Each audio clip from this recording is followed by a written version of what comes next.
बहुत समय पहले की बात है। एक सुंदर राज्य में रहती थी एक नन्ही राजकुमारी एलिना।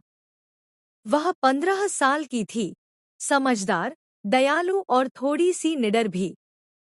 एक दिन सूरज की पहली किरणों के साथ एलिना तैयार हुई अपनी जिंदगी की पहली अकेली घुड़सवारी के लिए। वह अपने प्यारे घोड़े स्टारफायर पर सवार हुई, एक शानदार भूरे रंग का घोड़ा जिसकी काली चमचमाती अयालें थी।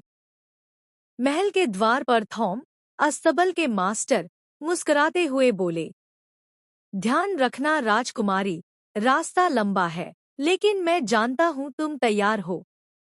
एलिना ने सिर हिलाया और मुस्कुराकर बोली, मैं संभाल लूंगी, थॉम। और फिर वह चल पड़ी, खेतों, पहाड़ियों और पगडंडियों से होती हुई। रास्ते में हवा में फूलों की खुशबू थी और सूरज की रोशनी उसके चेहरे पर चमक रही थी। सब कुछ नया लग रहा था, लेकिन एलिना डर नहीं रही थी। उसे खुद पर भरोसा था। तभी अचानक उसे किसी के रोने की आवाज सुनाई दी। वह रुक गई और आवाज की तरफ बढ़ी। झाड़ियों के पीछे बैठी थी एक छोटी सी बच्ची, गालों पर आंसू और पाँव धूल से भरे। तुम्हारा नाम क्या है? एलिना ने पूछा। मीरा, बच्ची सुबकते हुए बोली, मैं अपनी माँ से बिछड़ गई हूँ।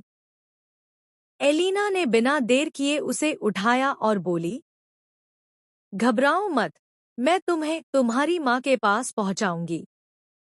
स्टारफायर पर मीरा को बैठाकर एलिना वापस गांव की ओर चल पड़ी। गांव के चौक पर मीरा की माँ भागती हुई आई, आंखों में आंसू, पर चेहरे पर राहत। मीरा दौड़कर उसकी बाहों में समा गई। माँ ने एलिना को धन्यवाद कहा, आंखों में गर्व और आशीर्वाद। मुस्कराई। उस दिन उसने सीखा कि असली बहादुरी सिर्फ तलवार चलाने में नहीं, बल्कि किसी की मदद करने में होती है। जब वह महल लौटी तो थॉम गेट पर खड़े मुस्कुरा रहे थे। कैसी रही तुम्हारी पहली सवारी? उन्होंने पूछा। एलिना ने शांत मुस्कान के साथ कहा, शानदार। मैंने रास्ता नहीं खोजा, मैंने रास्ते में किसी को घर तक पहुंचाया। सच्चा साहस अकेले चलने में नहीं, बल्कि दूसरों को रास्ता दिखाने में होता है।